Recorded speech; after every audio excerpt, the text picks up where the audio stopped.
সংক্ষিপ্ত সময়ে আজকে অনেকগুলো খবর দেব আপনাদের। বাংলাদেশ প্রসঙ্গে জানাবো ইরান, আমেরিকা, ইসরায়েল প্রসঙ্গে। আবারও ইরানের সাথে ইসরায়েলের একটা বড় যুদ্ধের আশঙ্কা তৈরি হয়েছে। যেকোনো সময় ইরান ইসরায়েলের টার্গেট করে শত, শত মিসাইল মারতে পারে। এমন সম্ভাবনার কথা বারবারই আসছে কয়েকটা গণমাধ্যম জুড়ে। পাশাপাশি ইমাম আলী খামেনির পুত্র মুস্তফা খামেনি এবার হঠাৎ করে আরেকটি টার্নিং পয়েন্টে পা দিয়েছেন। সেটা কি? সুইজারল্যান্ডে যখন আব্বাস আরাকচির পা রাখার কথা, কয়েকটি সূত্র দাবি করেছে যে খামেনির পুত্র মুস্তফা, যিনি এখন সুপ্রিম কমান্ডার, লিডার, তিনি আব্বাস আরাকচিকে সুইজারল্যান্ডে যেতে নিষেধ করেছেন। কয়েকটি সূত্রের দাবি।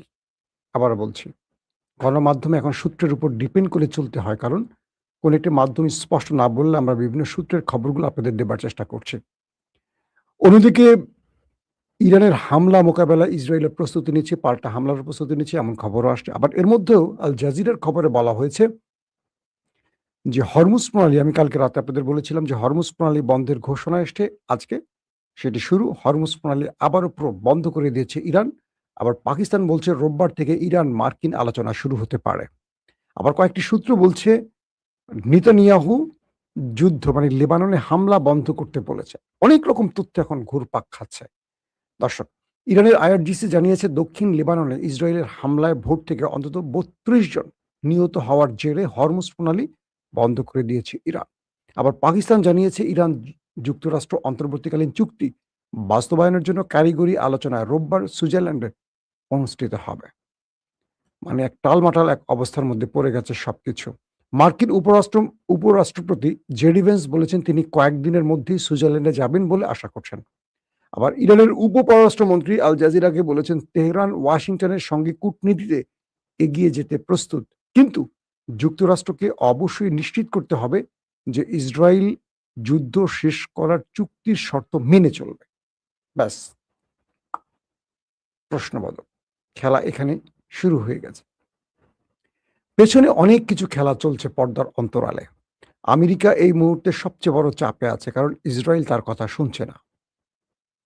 ক্লিয়ার এক বাক্যে যে বিষয়টি বলে দিলাম, আমেরিকা বা জেডি ভেন্স পররাষ্ট্রমন্ত্রী দুজনেই ইসরায়েলকে ব্যাপক চাপে রাখছে, তারপরও কাজ হচ্ছে না।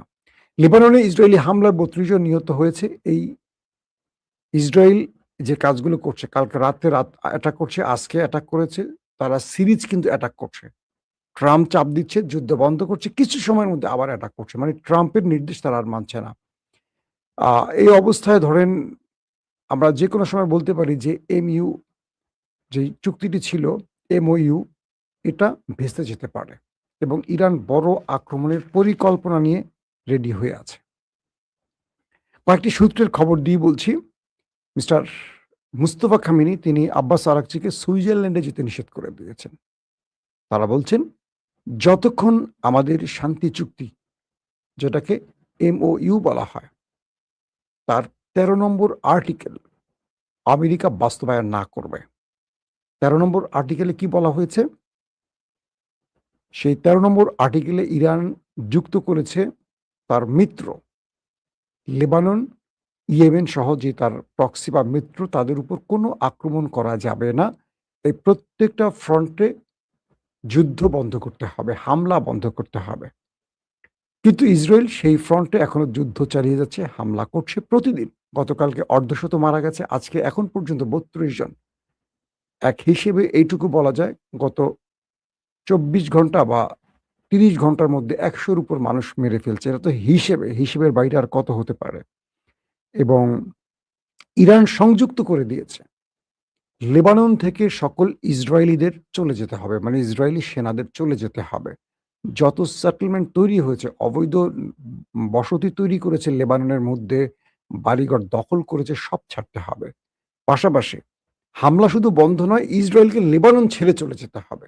কিন্তু নেতানিয়াহু এই বিষয়টি এখনো রাজি হচ্ছে না। আর ইরান বলছে যদি এই দাবি মানা না হয় তাহলে সুইজারল্যান্ডে পা রাখবে না ইরান, কোনো আলোচনা হবে না, প্রয়োজনে আবার লড়াই।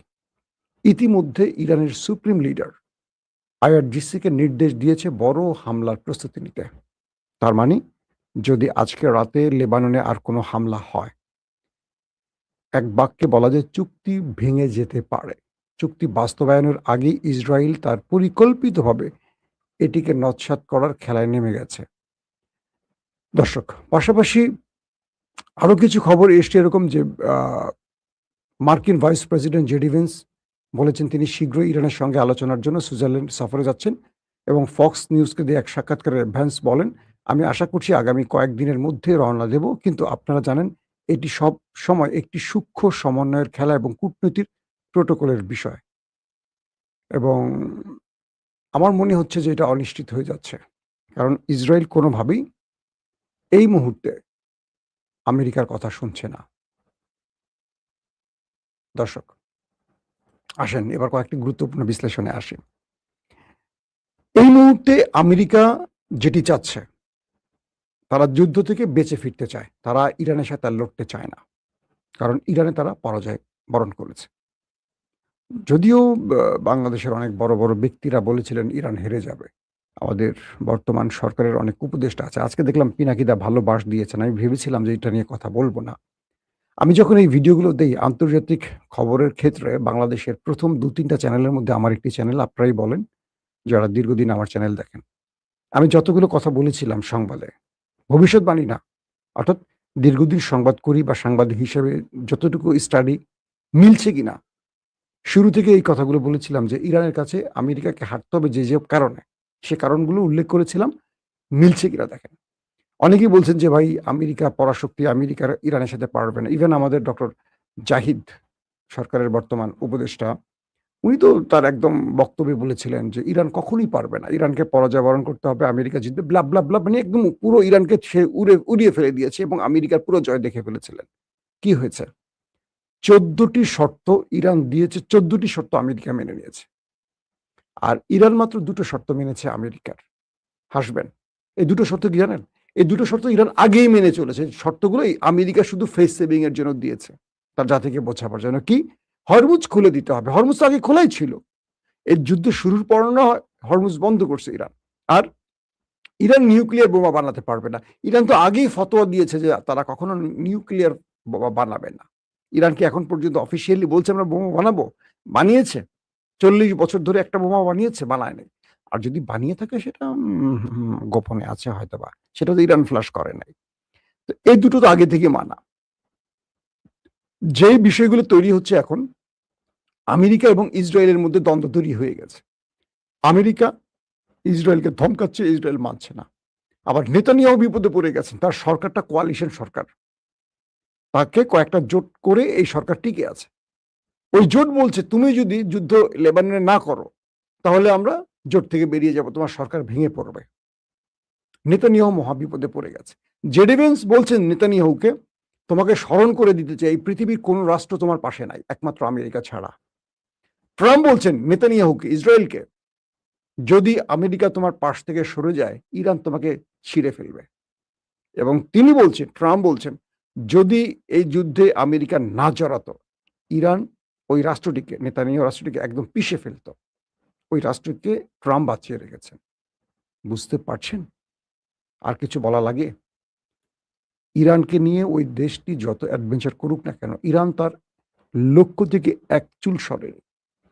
যে রাষ্ট্রটির কোনো বড় যুদ্ধ বিমান নেই, আধুনিক প্রতিরক্ষা ব্যবস্থা নাই, সেই রাষ্ট্রটি দুটো পরাশক্তির সাথে লড়াই করে বিজয়ী হয়েছে। এক হরমুজ, এটাকে নিউক্লিয়ার বানিয়ে ফেলেছে, আর মিসাইল এবং ড্রোন দিয়ে, সস্তা ড্রোন দিয়ে। তো এই অবস্থায় এখন আমেরিকা যদি ইসরায়েলকে শান্ত করতে না পারে, লেবানন ইস্যুতে বড় রকম রক্তক্ষয়ী সংঘর্ষ এবার বাড়তে যাচ্ছে। এবং এখন পর্যন্ত যেটা বোঝা যাচ্ছে, মুস্তফা খামেনি তার প্রতিনিধি আব্বাস আরাকচিকে সুইজারল্যান্ড যেতে যদি নিষেধ করে থাকেন, এই সংবাদটি যেটি পেয়েছি, হয়তোবা আগামী 2-1 ঘন্টার মধ্যে আরো কনফার্ম হতে পারবো। আমার সূত্র থেকে যে খবরটি পেয়েছি বা বিভিন্ন আরাবিয়ান সোর্স থেকে, তাহলে যুদ্ধ আবার বাড়তে যাচ্ছে। তবে এখানে একটি খেলা আসতে পারে, সেটা কি? আমেরিকা ইরানকে বলতে পারে এই যুদ্ধে আমাকে তুমি মেরো না, আমি ইসরায়েলের সাথে নেই, প্রকাশ্যেও নেই, অপ্রকাশ্যেও নেই, লড়াইটা ইরান করুক ইসরায়েলের সাথে। যদি এটা হয়, আমেরিকার কার্যত সরে যায়, পুরো মধ্যপ্রাচ্য ইরানের পাশে এসে দাঁড়াবে, গোপনে হোক আর প্রকাশ্যে হোক, খেলা জমে উঠবে। তুরস্ক প্রকাশ্যে আসবে, পাকিস্তান প্রকাশ্যে আসবে, কাতার প্রকাশ্যে আসবে, সৌদি প্রকাশ্যে আসবে। এবং এতদিন ইরান যে মিসাইলগুলো ইসরায়েলে মারত, আরব রাষ্ট্রই অর্ধেক ইন্টারসেপ্ট করে ফেলতো, এখন একটা রাষ্ট্র ইন্টারসেপ্ট করবে না, প্রত্যেকটা মিসাইল এখন গিয়ে নেতাকাকুর বাড়িতে পড়বে। বারবার ট্রাম্প সেই সতর্ক করছে, ইসরায়েল তুমি শান্ত হও, কথা বোঝো, তোমাকে ইরান খেয়ে ফেলবে, গিলে ফেলবে, তোমাকে তো আমি বাঁচিয়ে রেখেছি, তুমি পাগলামি করো না। কিন্তু নেতানিয়াহুর শখ হচ্ছে পাগলামি করার। এখন ইরান একটা বড় পরিকল্পনা নিয়ে নামছে, যদি এই হামলা বন্ধ না হয় আজ রাতেও ইরান বড় আক্রমণ করে বসতে পারে ওই দেশটির ভেতরে। এই গেল একটি ব্যাপার। এবং ইতিমধ্যে আজকেও লেবাননে প্রচুর অ্যাটাকের কারণে অনেক মানুষ মারা গেছে। তবে লেবাননের বা কয়েকটি সূত্র দাবি করছে যে ট্রাম্পের দাবির কারণে নেতানিয়াহু যুদ্ধ বন্ধ করতে বলেছেন, কিন্তু সেটা কতটুকু আমি আরেকবার এই লাইভটা এই পার্টের আপনাদেরকে জানাবার আগে আমি চেষ্টা করছি সংবাদ আরেকবার চেক করতে, কোনো ব্রেকিং সংবাদ আছে কিনা এই মুহূর্তে। ইতিমধ্যে তো হরমুজ বলে দিয়েছে, বন্ধ করে দিয়েছে। হরমুজ বন্ধ করে দিলে তো ট্রাম্পের গায়ে জ্বর চলে আসবে, আবার সেই জ্বর চলে আসবে, ট্রাম্প এবার বাধ্য হবে নেতানিয়াহুকে যা করার করবে। আসেন বাংলাদেশ বিষয়ে একটা গুরুত্বপূর্ণ খবর দেই। বাংলাদেশে আমাদের প্রধানমন্ত্রী তারেক রহমানের চীন সফর ঠেকাবার জন্য খেলা শুরু হয়ে গেছে। আপনাদের মনে আছে শেখ হাসিনার চীন সফর এরকম আওয়াজ আসলেই কিছু খেলা শুরু হতো, বাংলাদেশের বিভিন্ন জায়গায় আগুন ধরতো, বড় বড় কিছু ঘটনা ঘটতো। প্রফেসর ইউনূসের এই বিদেশ সফরগুলো, মানে চীন সফর বা এই সফরগুলো কেন্দ্রিক বাংলাদেশে এরকম কিছু ঘটনা ঘটতো, মনে আছে? হঠাৎ করে আন্দোলন সংগ্রাম এটা সেটা শুরু হতো। এবার শুরু হয়েছে তারেক রহমানের চীন সফর ঠেকাবার জন্য। বিশেষ সূত্রের খবর, তারেক রহমান স্পষ্ট বলেছেন, খুব নিকটের খবর, তার ডানে বামের লোকদের খবর, পৃথিবী উল্টে গেল এই সফর ষড়যন্ত্রকারীরা বাতিল করতে পারবে না। তার নির্দিষ্ট মালয়েশিয়া, চীন যে সফরগুলো আছে সেটা হবে। ১ নম্বর খবর। ২ নম্বর খবর, তারেক রহমান আমাদের ইন্টেলিজেন্সকে শাসিয়েছেন। বলেছেন দেশের ভেতরে যেন কোনো ইন্টেলিজেন্স ফেইলিউর চোখে না পড়ে। তারেক রহমান এটুকু বুঝতেছেন যে হাসিনার রেখে যাওয়া লোকগুলো এখনো গুরুত্বপূর্ণ পদে আছে, তিনি এক ঝটকা সরাতে পারছেন না। এখানে তারেক রহমানকে একটা ভুল পলিসিতে আটকে গেছেন আমার মনে হয়।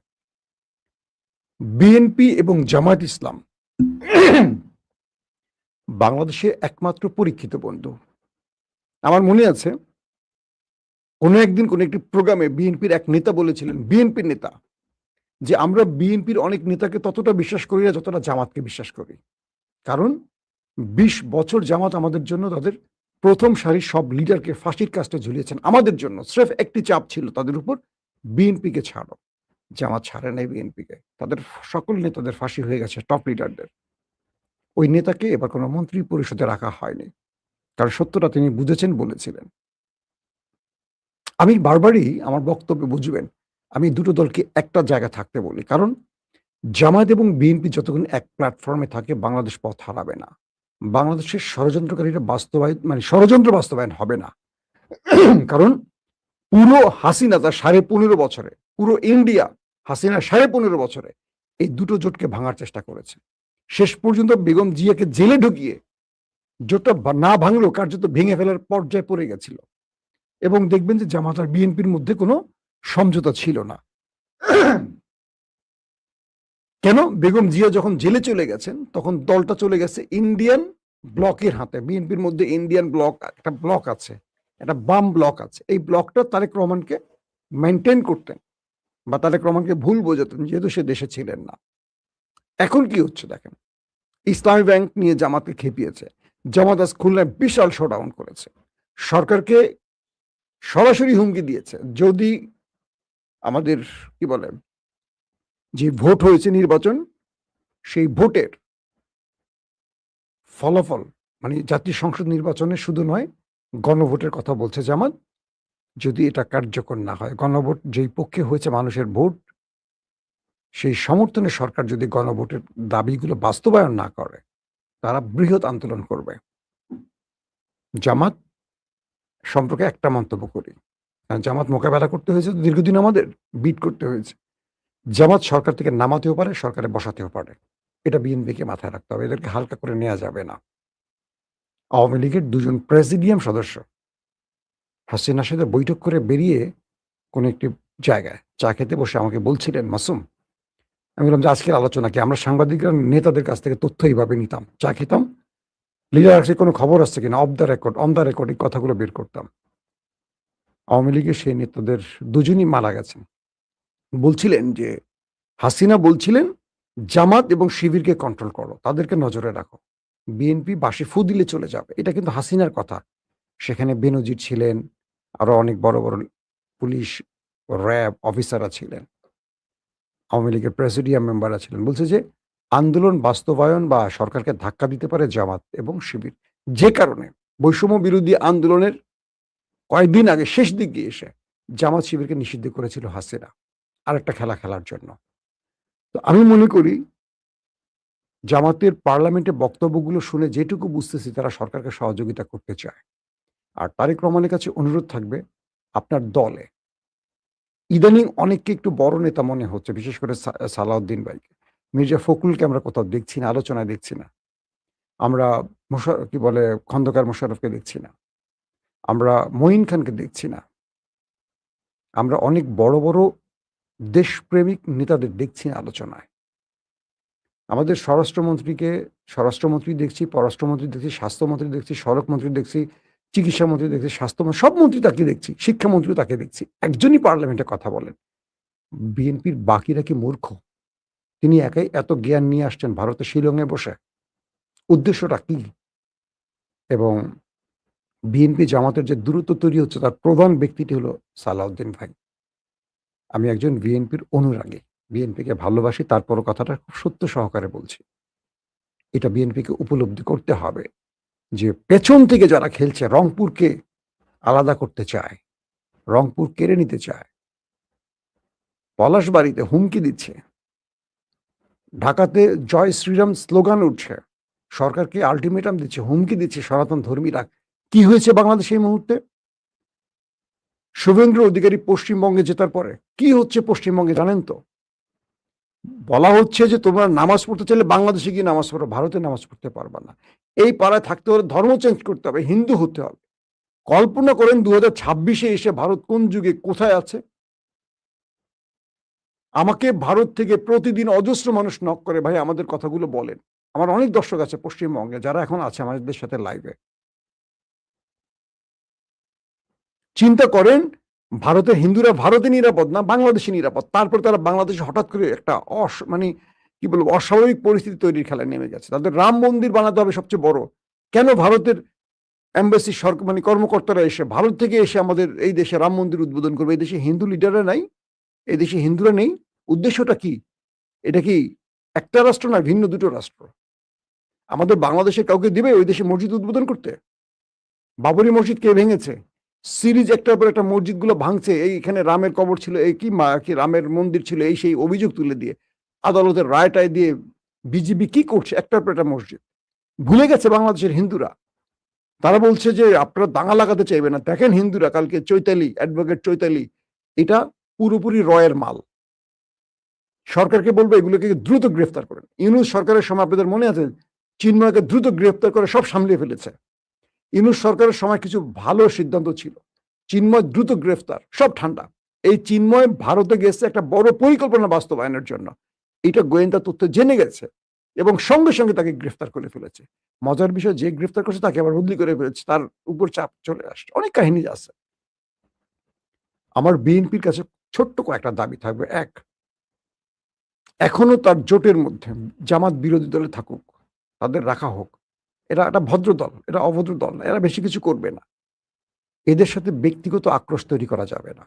কিছু নেতা ছোটখাটো বিষয় নিয়ে জামাতকে খুব তুচ্ছ-তাচ্ছিল্য করেন, ফ্রিজ দিবেন, এটা দেবেন, ওটা দেবেন, অনেকে বলে ফেলছেন। তাদের খবর আমরা জানি কম বেশি। আমরা দেখছি যে একটা ব্যাংক জামাত ইসলামের, মাত্র একটা ব্যাংক জামাত ইসলামের বা তাদের সমর্থিত, এটাকেও কেড়ে নিতে হবে। অথচ সবকিছু বিএনপি জামাতের। কি বলে বিএনপি আওয়ামী লীগের। তারা চালাচ্ছে, ভালো চালাচ্ছে, তাদেরকে দিয়ে রাখেন। তারা ভালো চালাচ্ছে তো। আপনাদের হাতে দিলে এই ব্যাংকটা শেষ হয়ে যাবে, দেউলিয়া হয়ে যাবে। এদের সাথে বিরোধী জড়ানোর দরকার নেই। এদেরকে রাখেন, কেন রাখেন? যাতে বিএনপি ৫ বছর খুব শান্তিতে দেশ চালাতে পারে। এটা বিএনপি স্বার্থে করতে হবে। কারণ একদিকে আওয়ামী লীগ খেলা শুরু করে দিয়েছে, খেলা শুরু করেছে, মোদি খেলা শুরু করে দিয়েছে। তারেক রহমান চীনে গেলে জেট-এন-সি পাবো, 17 থান্ডার পাবো, আরো অনেক কিছু পেতে পারি আমরা। বাংলাদেশকে সামরিক খাতে কখনো দাঁড়াতে দেবে না ভারত। 54 বছরে দেয়নি আমাদের দাঁড়াতে। আমাদের কিচ্ছু নেই সামরিক খাতে, বড় কোনো অর্জন নাই। আমরা মায়ানমারের সাথে টিকতে পারবো না। ভেতরের খবর হলো এরকম। আমাদের সামরিক বাহিনী শুধু ইউএনএ যাবে, শান্তি রক্ষা করবে সেনেগালে, ওই কি বলে কঙ্গোতে, সেখানে বলি আফ্রিকায়, নিজের দেশে অশান্তি থাকবে। আমরা তেমনই একটি সামরিক বাহিনীর দেশের জনগণ আমরা। আমরা চাই তারেক রহমানের হাত ধরে শহীদ জিয়াউর রহমানের ছেলে এখন ক্ষমতায় আছে, তার প্রতি আমাদের অগাধ বিশ্বাস, আস্থা আছে। কিন্তু তাকে যারা গাইড করছেন, সঠিক গাইড করছেন কিনা। আমরা চাই বিএনপির মধ্যে বেগম জিয়ার সাথে যারা কাজ করেছেন তারা আবার সামনে চলে আসুন। যারা এতদিন বেগম জিয়ার সাথে অতন্দ্র প্রহরী হয়েছিলেন তাদেরকে সামনে নিয়ে আসেন। আমার কথাগুলো খুব ভালো করে বোঝার চেষ্টা করবেন। আমি বিএনপি সরকার যেন খুব সুস্থভাবে কাজ করতে পারে তার জন্য বন্ধু নির্বাচনের কথা বলছি। শত্রুগুলো এখন বন্ধু সেজে বসে গেছে। হাইব্রিড গুলো এখন তারেক রহমানের ডানে বামে চলে আসছে। আমরা যাদেরকে চিনি, দীর্ঘদিন যারা সবচেয়ে বেশি সরকারের ক্রাশে পড়েছেন তারা অনেকেই নাই। তারা সব সাইড লাইনে। আর যারা সুবিধাজনক অবস্থানে ছিলেন, আওয়ামী লীগের সাথে লিয়াজো করে চলেছেন, তারা ফরমেটে চলে আসছেন। এস আলমের লোকগুলো চলে আসছেন। এস আলমের আত্মীয়স্বজনরা চলে আসছেন। তারেক রহমানকে কিক আউট করবে। জিয়াউর রহমানের ইতিহাস আমাদের মনে রাখতে হবে। জিয়াউর রহমানকে কারা চিটাগাংয়ে হত্যা করেছে? কিছু সম্ভাব্য তথ্য কি জিয়া পরিবারের কাছে নাই? তারেক রহমান ভারতের মূল টার্গেট। আমি জামাতের ভাইদের বলবো, বিএনপির সাথে শত্রুতা করবেন না। বিএনপিকে বোঝান। এই রাষ্ট্রকে রক্ষায় বিএনপি যদি বিপদে পড়ে, এই রাষ্ট্র বিপন্ন হয়ে যাবে। এই মুহূর্তে দেশকে রক্ষায় বিএনপির বিকল্প নাই। জামাত এখনো এই দেশ রক্ষার দায়িত্ব নেওয়ার মতো সক্ষমতা হয়নি জামাতের। জামাতকে আরো লম্বা সময় পার করতে হবে। তারা ভালো দল, নিঃসন্দেহে তারা ভালো দল। আমি তাদেরকে গালি দিচ্ছি না। কিন্তু একটা দেশ চালানোর জন্য যে ক্ষমতা, যেই পরিমাণ লোকবল তৈরি করতে, এটা জামাতে নেই। তবে জামাত বিরোধী দল হিসেবে পার্লামেন্টে যথেষ্ট ভালো পদক্ষেপ নিচ্ছে, তারা সুন্দর করে কথা বলছে, আমার ভাল লাগছে। আমাদের স্পিকার দুজন, স্পিকার সহকারী এবং যে সহকারী স্পিকার দুজন আছেন, তারা খুব ভালো ভালো পজিশনে আছেন। এভাবে চলুক পার্লামেন্ট, ভাল লাগছে আমাদের। কিন্তু যারা আমাদের দেশের মধ্যে একটা অস্থিতিশীল পরিবেশ তৈরি করার চেষ্টা করছে, আমি মনে করি আবারও সেই জুলাই যুদ্ধে আমাদের সবাই যেমন এক হয়ে গেছে, এইভাবে সেটাকে মোকাবেলা করতে হবে।